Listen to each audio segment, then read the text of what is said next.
Hi guys, welcome back to my channel. I have a request from my dear friend Rose, Beauty Boomer, and she wanted me to make some zucchini bread.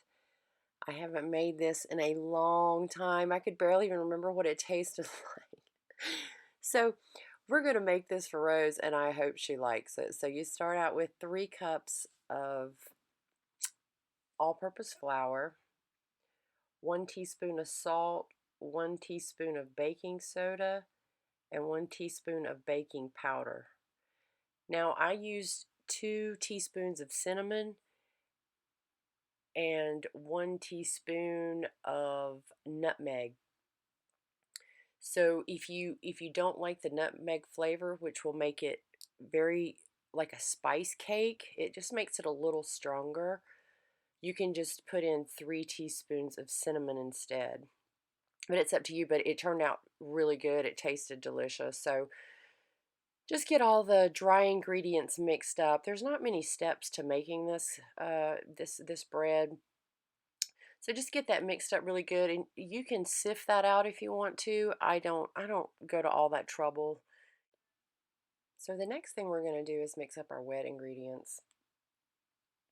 And you start with 1 cup of vegetable oil. And by all means, when you add your ingredients, please make sure, do not forget to put your sugar in the wet ingredients, because if you don't, it will not mix right. It will be too dry. So I have 3 large eggs, and we put a tablespoon of vanilla extract and the 2 1/4 cups of sugar. Yeah, and like I said, you cannot. I have made this before and I have left my sugar. I just wasn't thinking and I mixed it in with my dry ingredients, okay?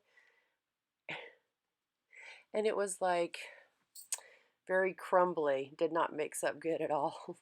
So you just want to hit that with a blender, make sure you get everything mixed up really good. And then you're just going to add that to our flour.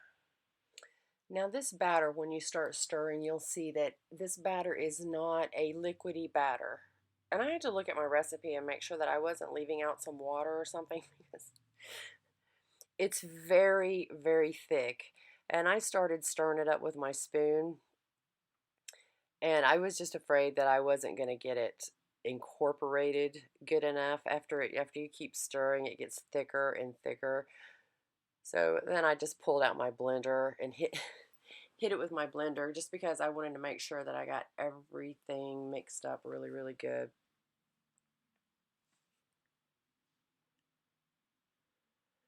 So just blend that for, I don't know, probably around 45 seconds or so. You see the texture.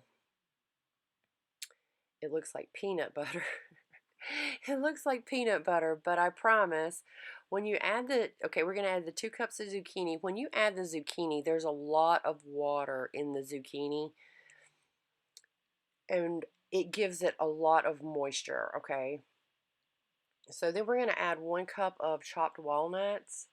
And this is an optional step. You do not have to add this. I just like it in mine. It just gives it a little bit of sweetness. A 1/2 cup of raisins. And like I said, you don't have to do that. But those zucchini, just use a box grater. You know, just the kind with the handle. You don't have to pull out anything fancy. It works great. Just grate it up with that. And you just want to get 2 loaf pans, and I've sprayed these with the spray that has the flour inside of it.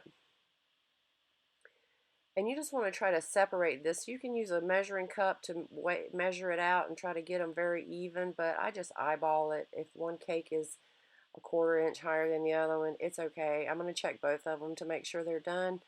So just scoop that into each pan. And if you have, my pans are so wide. I think mine are like 5-inch pans, 5-inch across. If you have a more narrow pan, it'll make your uh, bread a little like taller, okay? And you just want to put those in the oven on 325 for about 45 minutes to an hour. I cooked mine for a full hour. They came out. I use a sharp knife just to check down in those to make sure they're all right. I never use toothpicks, but the crust is so good and it's so crunchy, and I like to eat this. I know this might sound weird because it's a sweet cake, but I love to eat this with cream cheese. And this, I bought this garden vegetable cream cheese just for this because I knew I was making these, and it just brings out the flavor. It is so delicious, so much better than butter. And I think the onion and chive would be really good with that too. But I hope you guys enjoyed this video. Rose, I hope you make this bread and I hope you enjoy it. It's very good. It's very spicy. It's not a zucchini flavor, okay? But thank you guys for watching. Thank you to everyone who is subscribed to my channel. Leave me a comment. And thank you guys for watching, and I'll see you on my next video. Bye, guys.